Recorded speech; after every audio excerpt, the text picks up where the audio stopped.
Bueno, vamos a comenzar. Buenos días, buenas tardes, depende de la hora en que nos estén mirando. Damos inicio a una nueva sesión de coloquios del programa de doctorado en psicología de la Universidad de la Frontera. Estamos en modalidad virtual por tema de pandemia, como todos ustedes saben, ¿no es cierto? Pero más allá de eso, queremos darle continuidad a esto y nuestro invitado del día de hoy es el doctor Patricio Cuncille. Patricio es profesor titular de la Escuela de Psicología de la Pontificia Universidad Católica de Chile. Él es psicólogo de la misma casa de estudios, de la Pontificia Universidad Católica de Chile. Es magíster en Family and Community Development de la Universidad de Maryland, de Estados Unidos, y doctor en Human Development and Family Studies de Pennsylvania State University, también esto en Estados Unidos. Patricio es un investigador de dilatada trayectoria. Él es investigador Fondesit, Fondef, Fonis. Su carrera y su programa de investigación está en relación a la psicología evolutiva y los métodos de análisis cuantitativos, con énfasis en particular en análisis de datos longitudinales. Su área de interés es el estudio de las relaciones entre padres e hijos como contexto para el desarrollo en niños y niñas y adolescentes, y también el estudio del desarrollo cívico y prosocial en jóvenes. Su investigación está centrada en el tema que nos va a conversar hoy día, que tiene que ver con el análisis de datos longitudinales para estudiar esto que es tan bonito, ¿no? Que es el cambio. Así es que nos da mucho gusto tenerte, Patricio, en este coloquio. Bienvenido, y espero que sea para ti también tan grato como para nosotros tenerte acá. Bueno, en primer lugar, muchas gracias, Manuel. Sí, es grato, agradezco la invitación.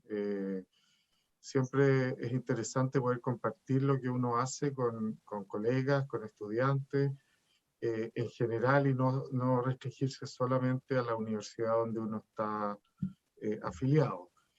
Obviamente que me gustaría mucho más si pudiéramos interactuar y estuviéramos en un contexto no virtual, pero bueno, ojalá que en el futuro algo así pueda ocurrir también, porque creo que la interacción es también muy enriquecedora.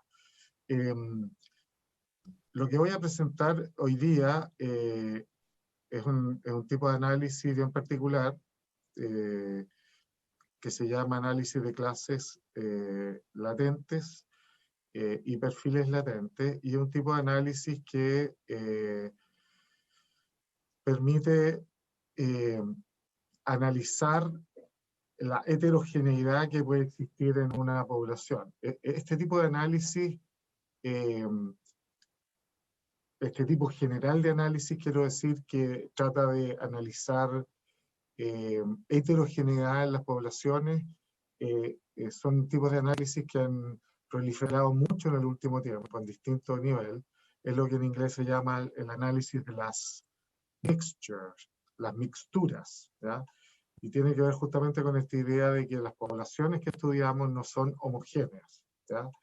El análisis de clases y perfiles latentes guarda alguna relación con el análisis de conglomerados, el cluster análisis, que a lo mejor es un tipo de análisis con el que ustedes tienen mayor familiaridad, pero a diferencia del cluster análisis, es un análisis que tiene más fundamentos estadísticos, ¿ya? El análisis de conglomerados es más bien un conjunto de algoritmos para poder también separar grupos, pero tiene mucho menos desarrollo estadístico a la base. Entonces, este tipo de análisis tiene esa ventaja. Habiendo dicho eso, entonces, lo que voy a hacer hoy día es presentar los conceptos generales y les voy a dar un ejemplo ficticio y también un ejemplo, comillas, real, basado en mis datos y en análisis que yo he hecho de mi investigación. En primer lugar, y esto es algo que probablemente debe ser familiar para muchos de ustedes, ¿no es cierto? Es un lugar común. La medición en general, pero particularmente en nuestra área, sabemos que está cargada de error. La idea de hacer escalas, de tener múltiples instrumentos y múltiples ítems, está la base, ¿no es cierto?, de tratar de resolver este problema. Y en particular, cuando tenemos grupos que pueden estar a la base de una determinada población, grupos que no son observados directamente. Ya no estamos hablando acá de una dimensión que permite categorizar a las personas sin error, sino que son dimensiones subyacentes, categorías que no podemos observar. Y por lo tanto, tal como yo ponía el ejemplo del cluster análisis, ¿no es cierto? Uno no sabe cuántos grupos hay, pero sospecha o tiene la hipótesis que hay grupos a la base. Y una manera, digamos, de poder identificar estos grupos es viendo la asociación que existe en las respuestas que estos hacen a un conjunto de ítems. Entonces, lo que está a la base de eso es pensar que las personas que están dentro de un grupo determinado van a tener respuestas a un conjunto de ítems que van a ser más o menos semejantes. ¿Ya? Entonces uno puede decir que hay una cierta similitud, yo voy a hablar un poquito de eso más adelante, hay una cierta similitud respecto de el análisis factorial, ¿no es cierto? Que también agrupa ítems, pero ahí lo que estamos haciendo en el análisis factorial es agrupar ítems para identificar factores. Acá la agrupación de ítems nos permite agrupar personas, ¿ya? Entonces, los grupos observados subyacentes, que por el hecho de ser no observados, ¿no es cierto?, corresponde a lo que sería una variable latente, un concepto que ustedes deben tener también, deben tener familiaridad en este concepto, pero a diferencia de lo que pasa con una variable latente continua, como en el caso del análisis factorial, aquí la variable latente es una variable categórica, ¿ya? Son los grupos a los que pertenecen las personas. Entonces, yendo directamente a lo que es el análisis de clases latentes, voy a poner el ejemplo más simple, que tenemos ítems categóricos donde hay dos, cada ítem se contesta con dos o más categorías. El ejemplo que voy a dar es con dos categorías, por lo tanto la respuesta es binaria, presencia o ausencia de una determinada característica, a favor o en contra, sí, no, en fin, todo ese tipo de respuesta. Este tipo de análisis se usa mucho se ha usado mucho para analizar clases o categorías de personas que consumen distintas sustancias, y ahí las respuestas son consumen o consume, ¿no es cierto? Permite identificar, ya lo dije, clases o grupos, digamos, a partir de estos indicadores que sí son observados, los grupos no son observados. Es un modelo para variables categóricas, es decir, tiene similitud con el análisis factorial, porque la relación entre los ítems, las respuestas que hacen las personas a los ítems, el supuesto, ¿no es cierto?, es que esas respuestas se relacionan porque hay factores o clases latentes que unifican de alguna manera a los grupos. Ahora, ¿qué es esto de los perfiles latentes? La diferencia es que ambos, ¿no es cierto?, las categorías o los grupos son latentes no observados y son grupos discontinuos entre sí. Pero la diferencia es que el LCA, el análisis de clases latentes, los ítems son categóricos también, ¿ya? Pueden ser binarios, como en el ejemplo que yo acabo de dar, o que voy a mostrar más adelante, pero también pueden ser de múltiples categorías. Nada, un poco, mucho, en fin, cualquier tipo de categorización de ese tipo.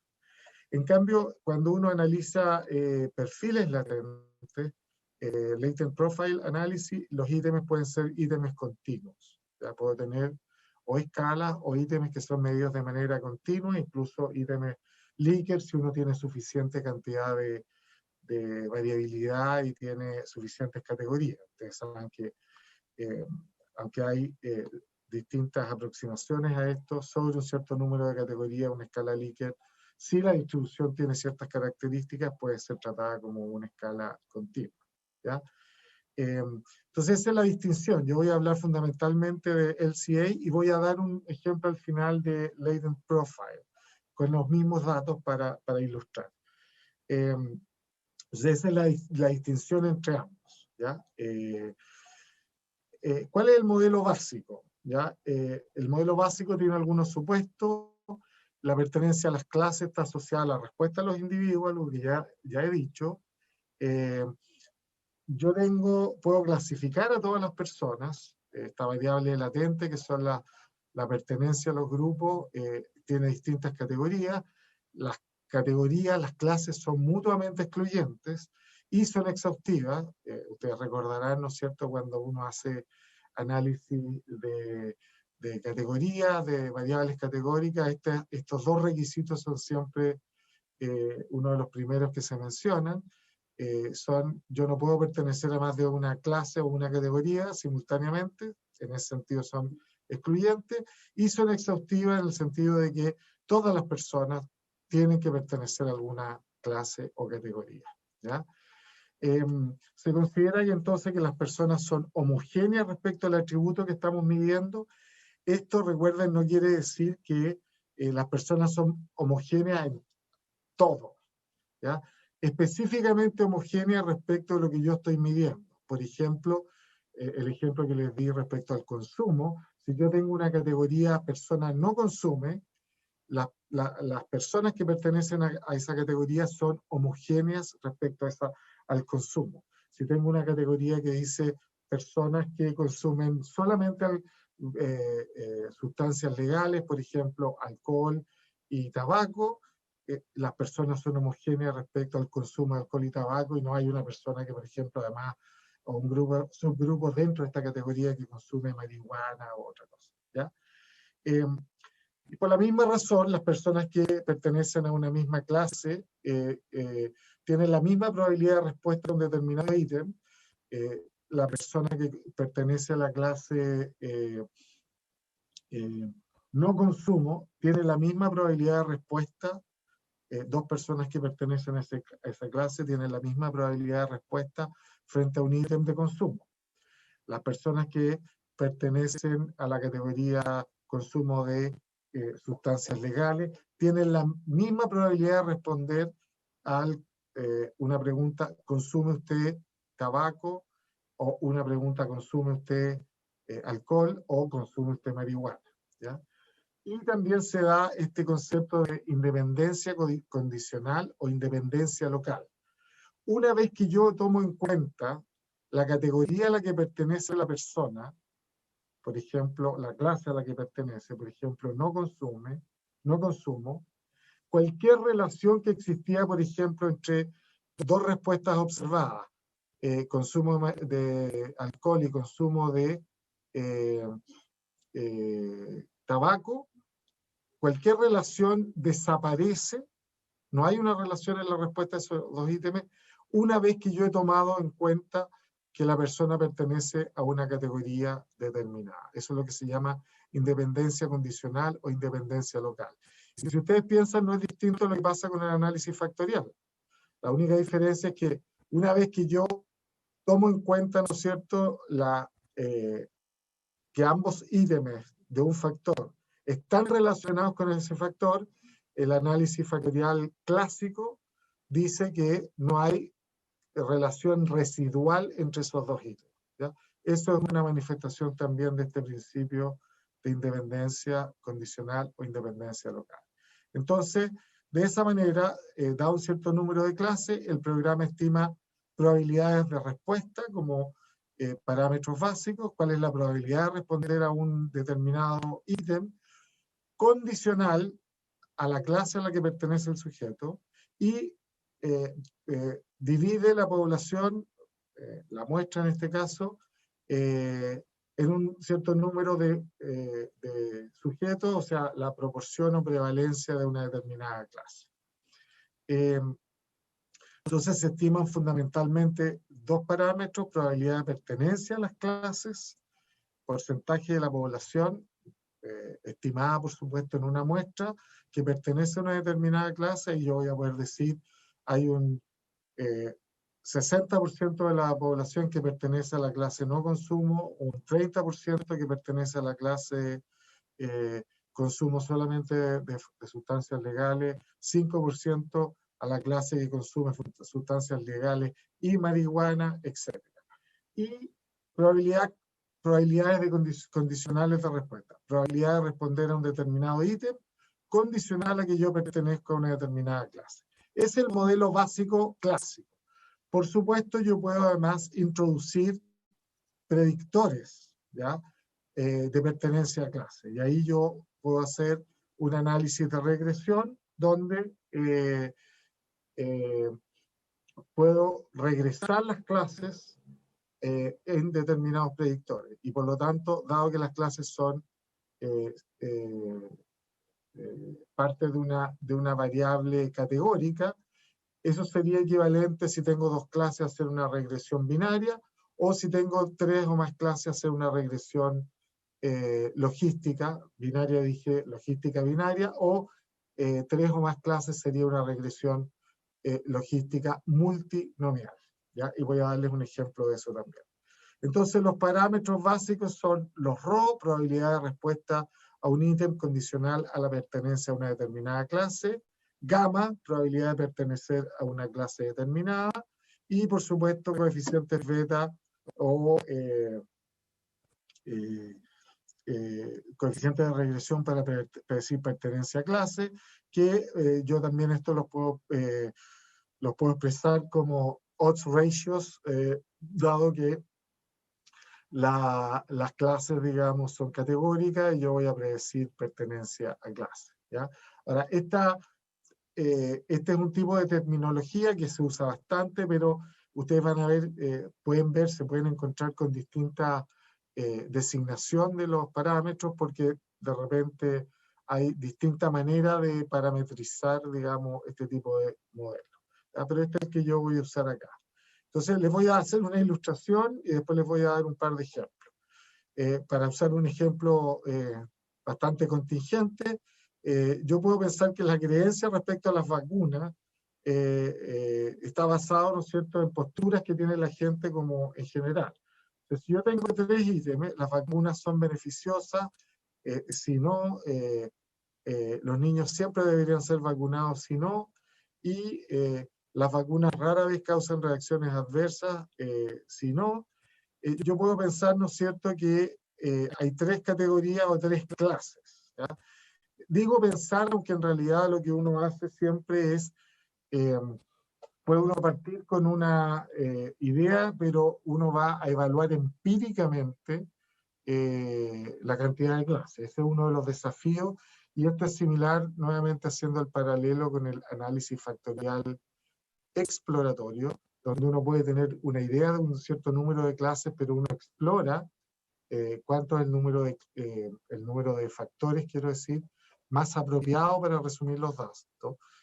Yo también en análisis de clases latente voy a hacer algo parecido. Pero por ahora supongamos que tenemos estas tres clases, y la primera clase la voy a llamar, y tengo esos tres ítems, entonces, similar a lo que hacemos con análisis factorial, estos RO, que son los parámetros de probabilidades de respuesta condicionales a la presencia a la pertenencia a las clases. El primero, ¿no es cierto?, una persona que tiene, una clase de personas que tiene, esta es la probabilidad de responder si las vacunas son beneficiosas a los tres ítems. Como ustedes ven, la probabilidad de 0.8 sea cercana a 1. Entonces, esta es una persona, la clase 1 la podríamos decir personas que están a favor incondicionalmente de las vacunas, ¿verdad? Eso es algo que uno también hace después de hacer los análisis, de manera similar a lo que uno hace en análisis factorial. Los factores los nombra después. Entonces, probabilidad de respuesta alta de sí a los tres ítems. La clase 2 tiene probabilidad de respuesta alta a los dos primeros ítems. Las vacunas son beneficiosas, sí, los niños siempre deberán ser vacunados, sí, pero no considera que las vacunas necesariamente produzcan rara vez reacciones adversas. Ahí la probabilidad de respuesta es 0.2. Por lo tanto, una categoría de personas que es favorable a las vacunas, pero considera que no es tan infrecuente que haya reacciones adversas. Ahora, eso puede tener que ver, la reacción adversa no necesariamente, dada la característica de la pregunta, podría ser inflamación, hinchazón, un poco de fiebre, cosas que ocurrir. Entonces, esa persona sigue siendo adversa, que no es tan infrecuente. Y por último, la última categoría es una persona que tiene probabilidad de respuesta baja a decir que sí a estos 3 ítems. Entonces, la probabilidad de respuesta es más bien baja a sí, las vacunas son beneficiosas, sí, es de punto 3, sí, los niños siempre debieran ser vacunados, punto 2, y punto 2 también de que las vacunas rara vez causan reacciones adversas, ¿ya? Y este entonces sería un grupo que es más bien, tiene una actitud más bien negativa hacia las vacunas, ¿ya?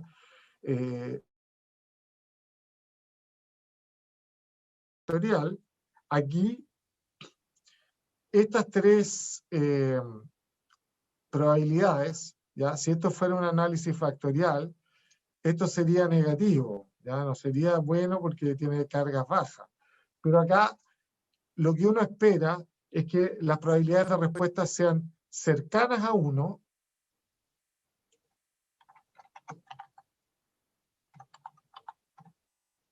o cercanas a 0, ¿ya?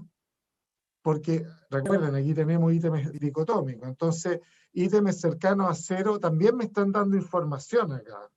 Me están diciendo, en este caso, esta persona tiene una actitud negativa respecto a las vacunas, ¿ya? Lo que no queremos es probabilidad cercana a 0,5. Porque el 0,5, dado que este es un ítem dicotómico, eso sería distinto si tuviéramos ítems con más de 2 categorías, dado que este es un ítem dicotómico, el 0,5 es como lanzar una moneda. Un ítem que tenga una probabilidad de respuesta de 0,5 para una determinada clase, es igual que azar, no me da información respecto a esa clase, ¿ya? Entonces, esta es una diferencia importante con el análisis factorial. Y por cierto, acá estos son probabilidades, no son cargas factoriales como lo que tenemos en el análisis factorial. Entonces, ese es un punto importante. Y esto que tenemos acá son los gamma, ¿no es cierto? Podemos tener, este es un ejemplo, un 20% de la población, estimada por supuesto a través de nuestra muestra, que es categoría 1, clase 1, que es totalmente incondicional de las vacunas, 70%, la mayoría es favorable, pero considera que pueden haber reacciones adversas, y un 10%, una minoría que considera que las vacunas no son favorables. Y yo podría poner acá algún predictor, un beta, para tratar de predecir la pertenencia a las clases, ¿ya? Ahora, aquí yo puse 2 flechas, porque como ustedes saben, si yo tengo 3 categorías, si hago una regresión logística multinomial, tengo que tener una categoría de referencia, ¿ya? Entonces yo aquí puse probabilidad, si yo hiciera este análisis, estaría viendo la probabilidad de pertenecer a la categoría 1, a la clase 1, totalmente a favor, en comparación, en este caso, con la categoría de referencia, que en este caso sería la clase 2, y probabilidad de pertenecer a la clase totalmente favorable en comparación nuevamente con la clase 2. Obviamente yo puedo elegir cuál clase, eso da un poco, no es que da lo mismo, o sea, da lo mismo en términos del análisis, pero depende de lo que uno elige por un tema sustantivo, digamos, cuál es la categoría de referencia, ¿ya? Bien, ese es el ejemplo. Les voy a dar una ilustración concreta y después con los datos míos que les mencioné antes. Entonces, supongamos que tenemos estudiantes de enseñanza básica, aquí una muestra de 1500 del primer ciclo básico, y podríamos clasificarlo en 4 categorías en relación a sus habilidades matemáticas. Sin habilidades, con habilidad única, con habilidad propia de potencia, los nombres son ficticios, habilidad propia de álgebra y geometría, ¿ya? Los nombres son nombres ficticios. Y lo que yo tengo son ítems relacionados con, son 4 ítems, suma, resta, multiplicación y división. ¿Ya? Entonces, la idea acá es que yo, a partir de estos 4 ítems que son observados, pueda ver si puedo generar estas 5 clases latentes que son no observadas.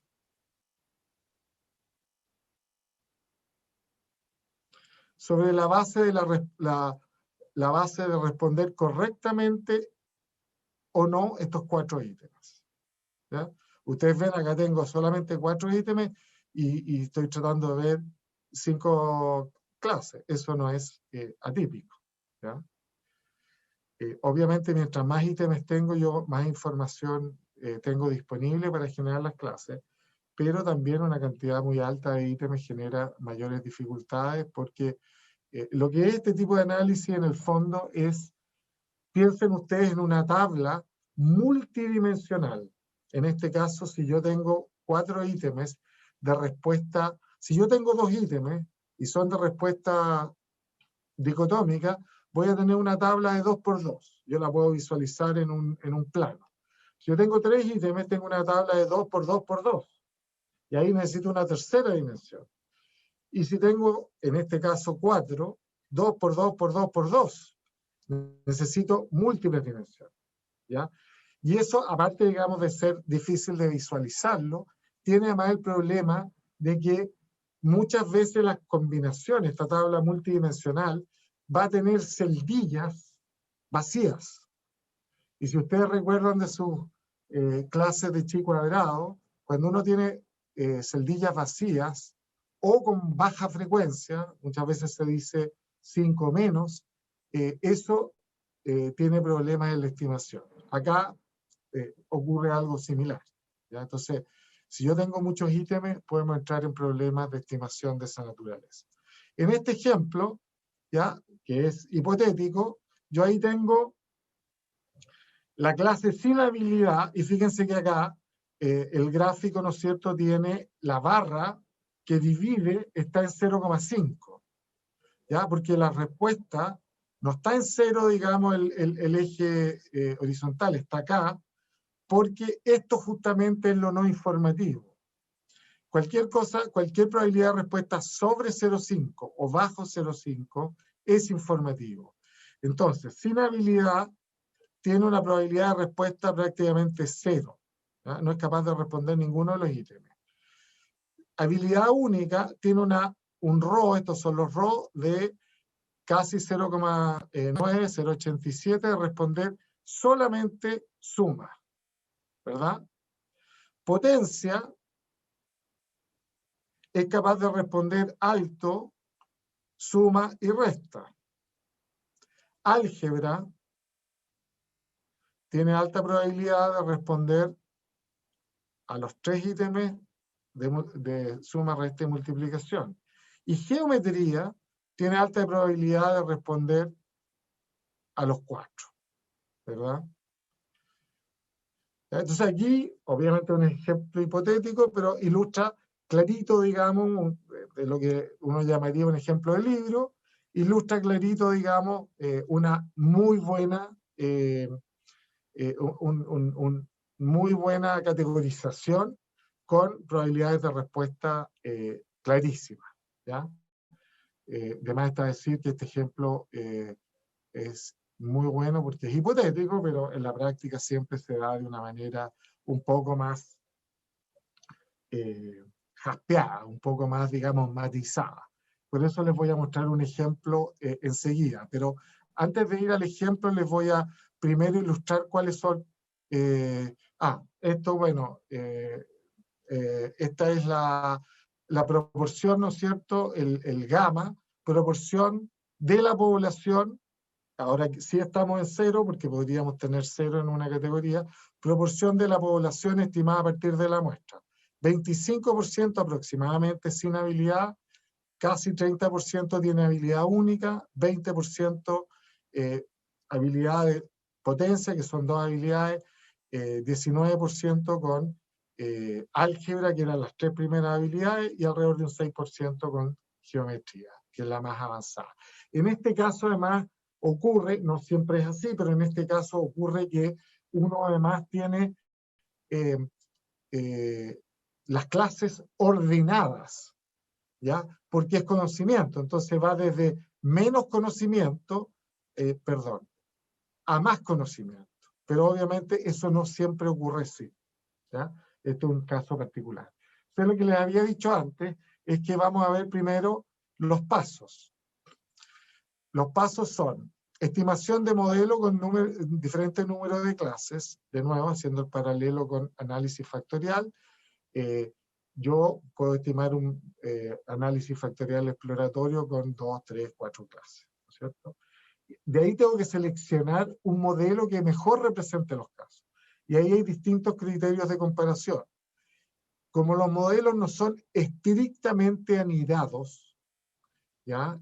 Un concepto que me imagino que conocen, que el concepto de anidado lo menciono de todas maneras por si hay alguna persona que va a ver el video después que no tiene familiaridad, es cuando un modelo es un submodelo de un modelo mayor.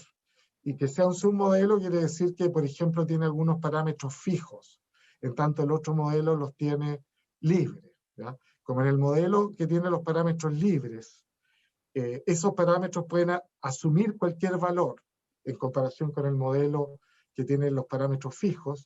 Este modelo que tiene los parámetros fijos está anidado en el otro porque es un modelo particular, con parámetros particulares, ¿no es cierto? Entonces, este tipo de modelos no son modelos anidados, entonces no se puede usar genuinamente lo que uno usa en modelos anidados, que es la diferencia de chi cuadrado.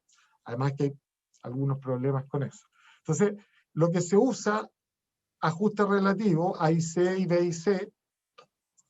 El AIC y BIC, por ahí tengo los criterios, se los voy a mostrar enseguida, son para comparar modelos no anidados.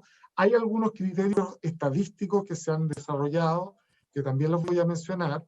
Se considera el tamaño de las clases, porque si yo tengo, por ejemplo, un modelo con 5 clases, y una de las clases tiene, por ejemplo, una prevalencia de 0,01, menos de un 1%, eso es una indicación de que a lo mejor eso puede ser producto de una peculiaridad de la muestra. Entonces, también se considera el tamaño de las clases más cuantitativamente. Hay un concepto que se llama entropía, que tiene que ver con cuán bien están separadas las clases, y por supuesto la interpretabilidad. Y este último criterio, si ustedes piensan, no es distinto de lo que uno hace en análisis factorial, ¿no es cierto? Trata de entender los factores, ¿ya? Y por último, uno puede introducir predictores de las clases para, esa es como una extensión, ¿ya? Voy a hablar brevemente de la Kaike, no sé si lo conocen, y el Bayesian, ambos están basados en la likelihood, y ahí están las fórmulas. Se toma el log likelihood del modelo y tiene una cierta penalización por el número de P, que es el número de parámetros. Y difieren, como ustedes ven, difieren en la segunda parte, esto es igual, y difieren en la segunda parte. Este tiene solamente 2 veces P y este tiene P por el logaritmo de N, que es el tamaño de la muestra. Y lo que se hace siempre es tomar el valor más pequeño de Kaike o de BIC. El problema es que, y los que han trabajado con esto probablemente se han dado cuenta de eso,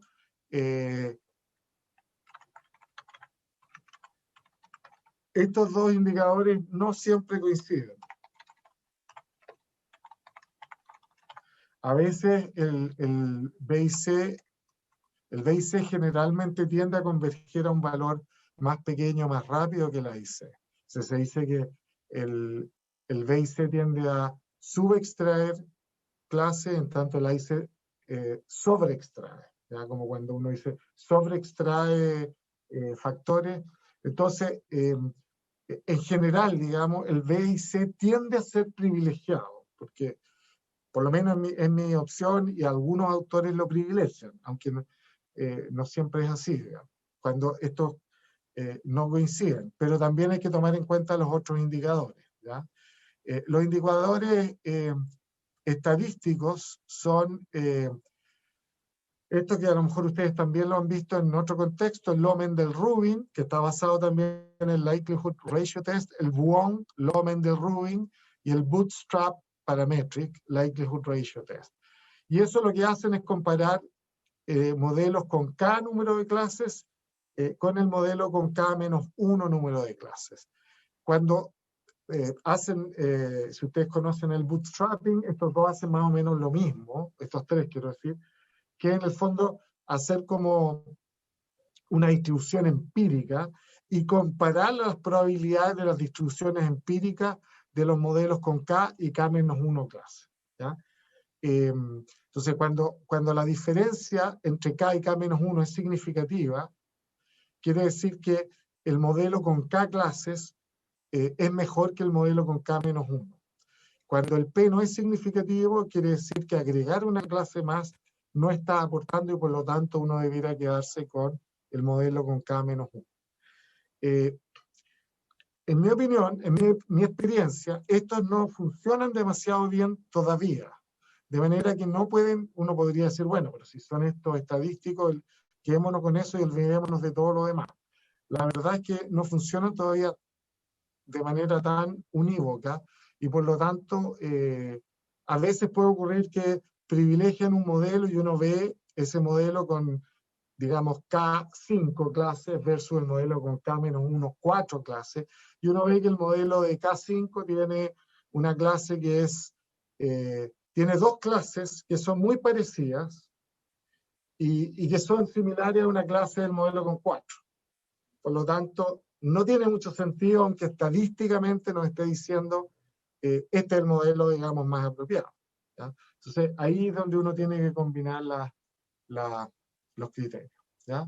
Bueno, el tamaño de las clases, la entropía y la interpretabilidad ya lo vi. Entonces, veamos la interpretación de las clases también tiene una similitud con el análisis factorial, ¿no es cierto? Basado en el patrón de probabilidad. Ustedes vieron que yo nombré las clases de acuerdo a cómo era el patrón de probabilidades. Se le asigna un nombre, pero en esto yo siempre, cuando enseño, presento clases latentes, digo algo que también digo en análisis factorial, es que el nombre no es la clase. Uno no tiene que reificar las clases, ¿ya? No es que uno va a encontrar en la calle a una persona que va a ser el prototipo de la clase, puede ser, digamos, pero lo importante acá es considerar, ¿no es cierto?, que las clases son una representación y son probabilísticas, por lo tanto, no reificar las clases. Y cuando uno hace distintos análisis, el número de la clase puede variar. ¿Ya? El orden de las clases puede variar y por lo tanto la que era la clase, por ejemplo, con todas las probabilidades altas en un análisis con 3 clases, la número 1, en el segundo análisis que la hago con 4 clases, esa clase ahora tiene el número 3. ¿Ya? Entonces tampoco quedarse pegado en los números. Y eso lo vamos a ver enseguida cuando veamos el ejemplo. Entonces vamos al ejemplo. Este es un ejemplo de un estudio que yo hice de seguimiento, donde la última medición ocurrió justo después del terremoto, el año 2010. Por lo tanto, pudimos medir sintomatología depresiva post-terremoto, estrés postraumático, etc. Entonces, evaluamos la sintomatología depresiva, un tamaño de 547, y suponíamos, hipotetizábamos que las respuestas se podían agrupar de acuerdo a clases, digamos, de síntomas, y la pertenencia a las clases también podría relacionarse con el reporte del impacto emocional que habían experimentado durante el terremoto, ¿ya? Entonces aquí tenemos impacto emocional durante el terremoto, sintomatología post-terremoto, ¿ya? Entonces la pregunta era, en las últimas 2 semanas te has sentido bajoneado, deprimido, solo, has sentido que la gente fue poco amistosa, has disfrutado de la vida, aquí está, el ítem fue recodificado para que represente no disfrutado, y te sentís incomprendido, que son algunos ítems bien característicos de escalas de depresión. Y estos se codificaron como nunca o al menos una vez durante la última semana, ¿ya? Después vamos a ver, esto se midió con una escala Likert, y al final yo les voy a mostrar un ejemplo donde hacemos análisis de perfiles latentes, donde tomamos los ítems tipo Likert como escala continua, ¿ya? Pero para la ilustración del análisis de clases latentes se los muestro de esta manera. Aquí está el resumen de modelo con 2 a 5 clases, y ustedes lo que van a ver acá es que va aumentando el número de parámetros. Obviamente, mientras más clases, más parámetros tengo que estimar, porque tengo que estimar más probabilidades de respuesta y más RO, porque hay más clases que se relacionan con los ítems, y más gamma, más pertenencia a clase. Y ocurre, ¿no es cierto?, lo opuesto acá, que a medida que aumenta el número de parámetros, disminuye el número de grado de libertad, ¿ya? Aquí tengo el A y C y el B y C, y ustedes se fijan que acá hay una coincidencia en 4. ¿Ya? Baja, baja, baja, sube el A y C. Levemente, pero sube. Baja, baja, baja, sube el B y C. Por lo tanto, el valor menor es este. Este es el valor con 27 parámetros, 36 grados de libertad. Y la entropía, esto está modelado en R. R entrega este valor de entropía, pero generalmente los programas y la manera como se reporta es como un valor tipo R cuadrado, que va de 0 a 1. Y el ideal es que los valores estén sobre 0.8. ¿Ya? Ahora, y este tiene 0.88, que es bastante bueno. Este tiene mayor entropía, pero esa diferencia es nimia. ¿Ya? Uno no debiera basarse en la entropía, es un criterio adicional. Es más, si el A y C y el B y C me dijeran que el 3 es un buen modelo, esta entropía tampoco es mala, digamos. Así que uno no elegiría sobre la base de eso. ¿Ya? O sea, nos quedamos con el modelo con 4 clases. ¿Ok? Y aquí están las probabilidades de respuesta. Bajón, deprimido, solo, la gente no fue amistosa, no ha disfrutado de la vida, incomprendido. Y ustedes ven acá, este es el gráfico que entrega R, que no es muy bonita. Aquí está, esto digamos nos da un valor relativo de probabilidad, y aquí están la pertenencia a las clases, ¿ya? Population share, dice acá. ¿Ya? Pero como R no nos entrega esto muy bonito, uno tiene que ponerlo un poquito más bonito, y aquí está lo mismo, pero mostrado de una manera un poquito más clara. ¿Ya? Aquí están las prevalencias arriba aproximadas, y yo les puse nombre, el nombre no es la clase. Entonces, estos que tienen baja probabilidad de responder sí a los 6 ítems, es no deprimido, o no síntomas depresivos, si ustedes quieren.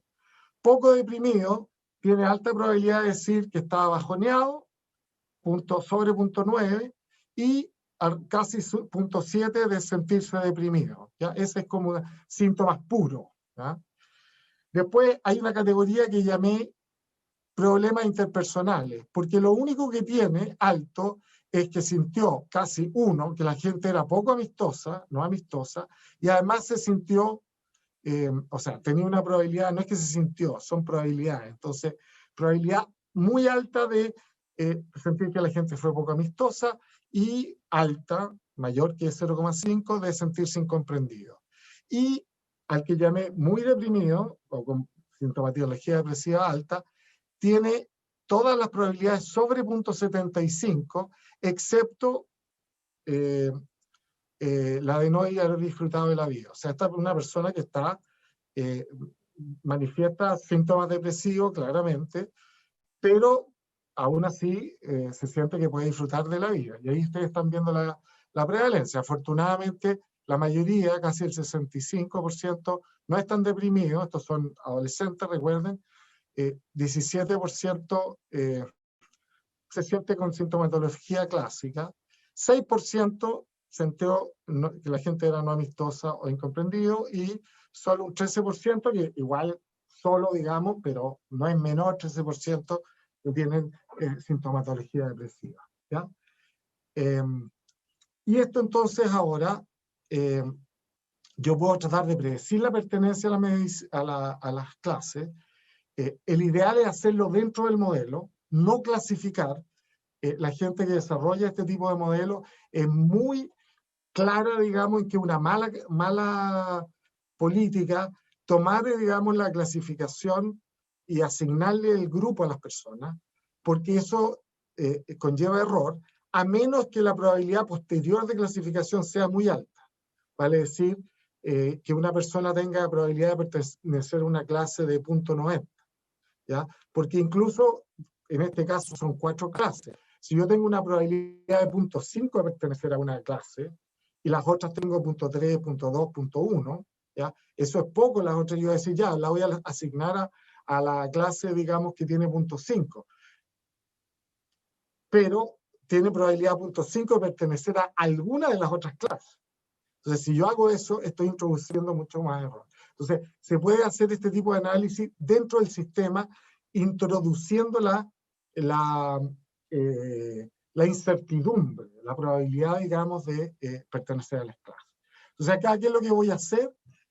Voy a utilizar impacto emocional del terremoto como predictor, y aquí está el descriptivo, ¿no es cierto?, del impacto. Son 547 clases, etcétera. Ahí está el promedio. En general, el impacto es más bien bajo, tiene una escala de 1 a 5, pero en general, digamos, hay un cierto grado de variabilidad.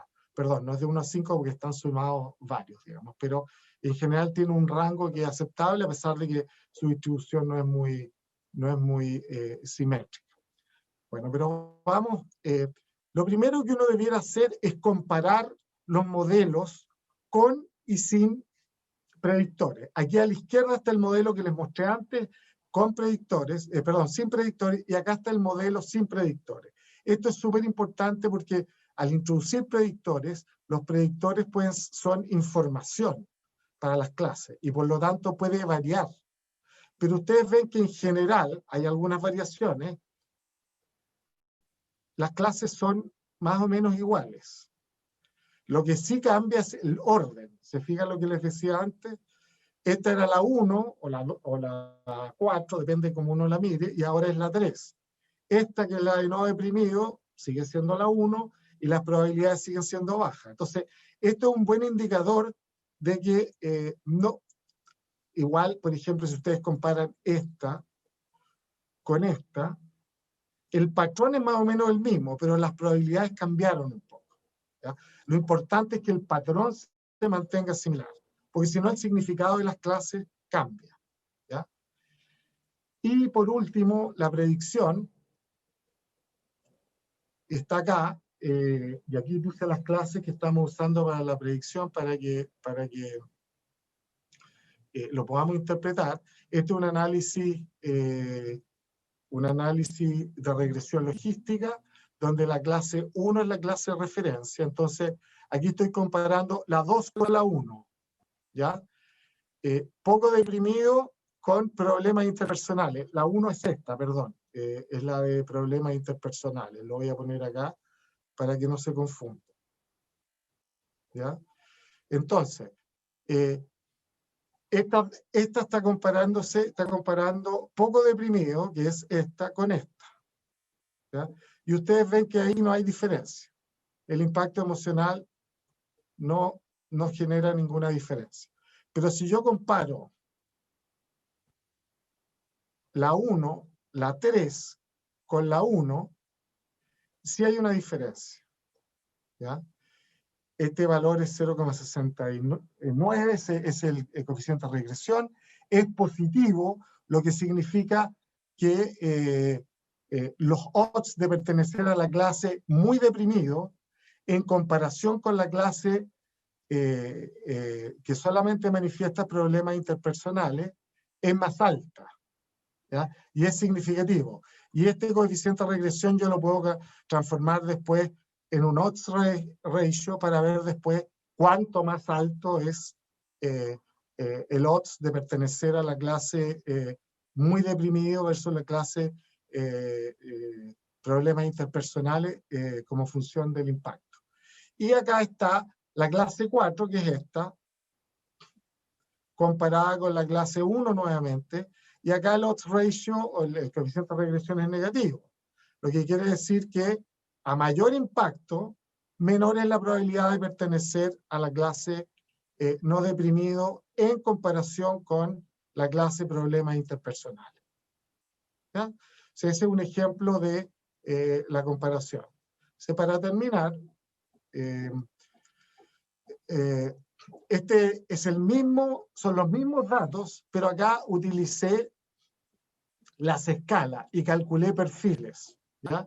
Y ustedes van a ver que lo que aparece es más o menos parecido. La clase 1, aquí son promedios, es la que tiene los promedios más altos en todos, salvo en esta, digamos, que no haber disfrutado de la vida, ¿ya? Y esta es la clase más baja, ¿ya? O sea, acá en vez de tener probabilidades, lo que tengo es promedio. Pero las clases, los ítems están medidos en una escala de 1 a 7, pero las clases igual son discontinuas, ¿ya? Aquí las clases están representadas por esos promedios, esas cajas, digamos, en distintos colores, ¿ya? Entonces, en síntesis, el análisis de clases latentes, resumiendo, permite identificar el grupo homogéneo en el ejemplo que yo les di de sintomatología depresiva en adolescentes expuestos a un evento traumático, en este caso el terremoto. Las clases se distinguen por la probabilidad relacionada con la presencia de los síntomas. Cada clase supone una probabilidad de respuesta a cada uno de los ítems. La membresía en las clases puede ser predicha por el impacto emocional de un evento traumático como el terremoto. Y como síntesis general, ¿no es cierto?, esta es una buena estrategia para analizar heterogeneidad de respuesta a eventos traumáticos y sus antecedentes, pero una buena estrategia para analizar diversidad o heterogeneidad en una muestra o una población en relación a muchos fenómenos, no solamente esto, ¿ya? Parece que me pasé un poquito en el tiempo, pero aquí sería el fin de la presentación. Perfecto, muchas gracias, Patricio, por tu presentación. Tenemos un poquito de tiempo y quisiera hacerte un par de preguntas. Vuelvo a agradecer la presentación. Me parece una técnica de análisis muy interesante.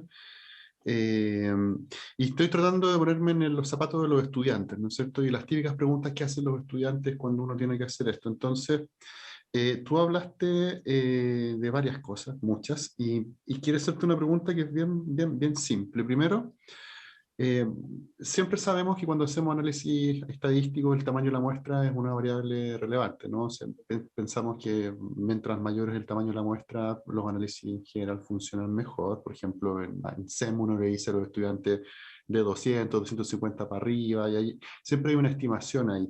En este caso, el tamaño muestral ideal, ¿hay un valor de referencia que uno deba considerar? ¿Cuál es la recomendación que tú darías? Como decir, de aquí para arriba es un buen número.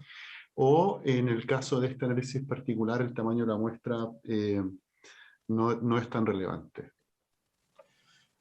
Súper buena pregunta, Manuel, y yo no mencioné nada de eso, así que es muy bueno que lo hayas preguntado.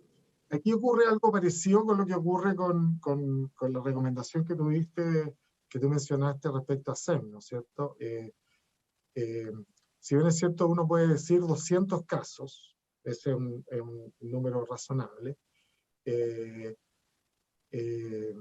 y lo es en este caso, también depende un poco de la cantidad de ítems que tú tengas y la cantidad de clases, que es un poco parecido a lo que pasa con análisis factorial o con incluso técnicas de más común uso como el análisis de regresión. Si uno tiene muchos predictores, generalmente se dice que es mejor tener una muestra más grande. Si tienes pocos predictores, con una muestra pequeña los puedes estimar bien los parámetros. Aquí pasa algo parecido, ¿no es cierto?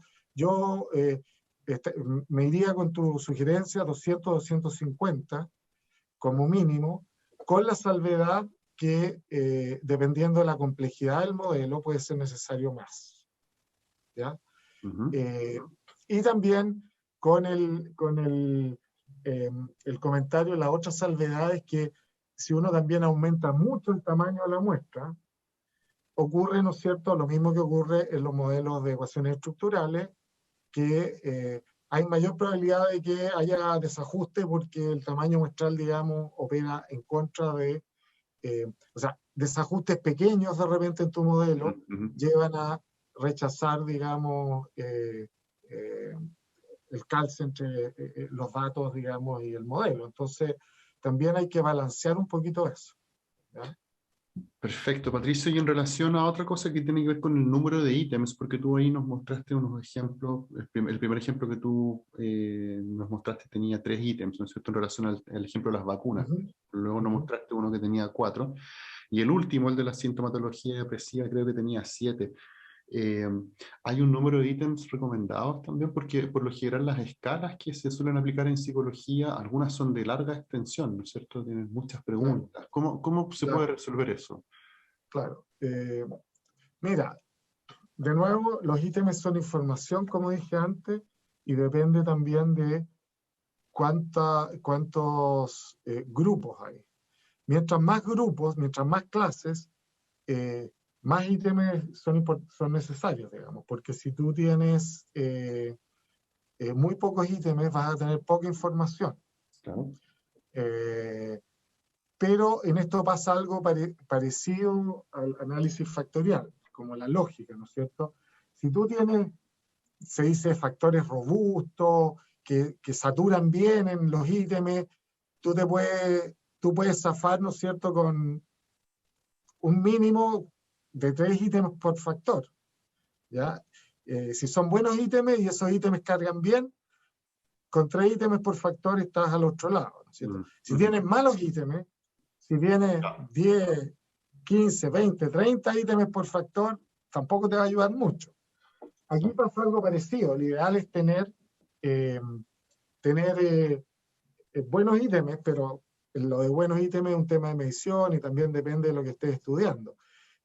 En el ejemplo que yo di, que mencioné, que no lo mostré, el ejemplo de análisis de consumo, por ejemplo, ahí yo, donde yo hice mi doctorado, yo trabajaba harto con análisis, este tipo de análisis, y veían la hipótesis, lo que se llama el gateway hypothesis, la hipótesis, ¿no es cierto?, de entrada, de la puerta de entrada al consumo, sí. Esta típica hipótesis, ¿no es cierto?, que tú partes con el consumo sin consumir, después consumes legal, después pasas a marihuana, cocaína, etc. Y obviamente ellos necesitaban muchos ítems, porque tenían tabaco, alcohol, marihuana, cocaína, y después otro tipo de sustancias. Claro. Y también esto generaba muchas clases, sin consumo, consumo solamente de cigarrillos, consumo de cigarrillos y alcohol, etc. Entonces, el ideal, como digo, es tener al menos un número mínimo, como ustedes vieron, y ese ejemplo puede funcionar, 3 o 4 ítems, porque si son muchas las clases, como ustedes vieron en el ejemplo, a medida que ahí yo tenía 6, 7 ítems, que es bastante bueno. Pero si yo voy aumentando el número de clases, me voy quedando sin grados de libertad. Claro. O sea, si tengo muy pocos ítems, me voy a quedar sin grados de libertad. Claro. Ya, y la última pregunta, en honor al tiempo, tiene que ver con que es una parte que me encuentro súper fascinante también de este análisis, tiene que ver con la parte de la regresión. ¿Cuántos predictores se pueden ocupar o cuántos predictores tú recomiendas para poder hacer esto? Porque tú en el ejemplo que nos das de sintomatología depresiva pusiste el impacto, ¿no? El impacto del evento. Pero se pueden colocar más predictores, por ejemplo, el impacto y el sexo, y se pueden hacer términos de interacción, y yo me imagino que todo eso se puede, ¿no? ¿Sí? Ningún problema, sí. No. O sea, no hay un límite necesariamente. Ya. ¿Ya? Pero tu Eso, recomendación, pensando en pero los estudiantes, sin ningún problema se pueden incorporar 3, 4, 5 predictores sin ningún problema. ¿Ya? ya, No hay ningún ya. problema en eso. ¿Ya? Déjame hacer un comentario en todo caso que me acordé durante la presentación y después se me olvidó y ahora se me olvidó olvidar. Que era una cosa importante en relación a los predictores. Bueno, Los se me fue. predictores, pero te pregunto yo a propósito lo mismo, los predictores pueden ser continuos, dicotómicos, da igual, Sí, ¿no? pueden ser continuos, dicotómicos, Y puedes tener de categóricos, los dos en el puedes mismo, tener de todo. Sí, es como una ya, ecuación de de regresión. regresión. Sí, ya me acordé. Tú mencionaste la extensión de este tipo de modelos para los análisis longitudinales es lo que se llama Latent Transition Analysis, LTA. Y eso lo que hace, y de hecho me acordé a propósito de este ejemplo que les di, o lo que mencioné el centro metodológico donde yo hice mi doctorado, ellos justamente testeaban esta hipótesis, ¿ya? Y la testeaban ¿cómo? Haciendo mediciones longitudinales y viendo si la gente se movía, por ejemplo, efectivamente, como predecía la hipótesis, desde no consumo en el tiempo 1 a la categoría consumo de legales primero, a la categoría consumo legales marihuana en el tiempo 3 y así sucesivamente. Porque además ahí hay un supuesto que tú no vuelves atrás, ¿no es cierto? Es un poco como las etapas del desarrollo cognitiva, donde se supone que uno va dejando atrás etapas y no vuelve atrás. Entonces ahí además eso implica, digamos, contrastar ciertas hipótesis, que son parte del supuesto del modelo. Entonces, LTA es la extensión, pero no lo quise presentar hoy día porque obviamente requiere más, para que me inviten de nuevo, además, y ojalá sin pandemia, así que pueda ir físicamente, ¿ya? Pero LTA, eso es lo que me había acordado que era importante que lo supieran. Se puede hacer Muy eso. bien. Y también déjenme decirles que yo hago los ejemplos con R, pero esto también se puede hacer y se hace mucho, yo también lo he hecho con Plus, que es un programa que probablemente es más familiar para ustedes. Eso. Muy bien, excelente presentación, Patricio. Te vuelvo a agradecer tu buena disposición y amabilidad para estar el día jueves, ¿no es cierto?, a esta hora del día con nosotros. Te vamos a, por supuesto, invitar a que nos vengas a hablar de LTA en un momento en que ya, esto probablemente el próximo año, la pandemia haya estado ya más controlada. Y nada, te agradezco muchísimo nuevamente, muy, muy interesante, creo que va a ser de mucha utilidad también para nuestros estudiantes y bueno, para la audiencia que nos puede ver en general, así que... No, yo feliz de compartir, como dije al principio, muchas gracias Manuel por la invitación. No, nada, encantado. Les sirva a los estudiantes y que puedan aprender tal vez más adelante, o hay harto material en línea, así que Seguro. Igual si tienen preguntas me pueden escribir. Así es. ¿Tu correo lo podemos dar o no? Sí, por supuesto. Lo puedes dar. Ya. Ok, bueno, muchas gracias Patricio. Entonces, dejamos invitados a un nuevo coloquio. Esto es una modalidad online, así que los vamos a ir anunciando a medida que vamos avanzando en el tiempo. Así que muchas gracias Patricio, muchas gracias a todos los que estuvieron conectados hoy en este coloquio. Gracias, Manuel. Chao, chao.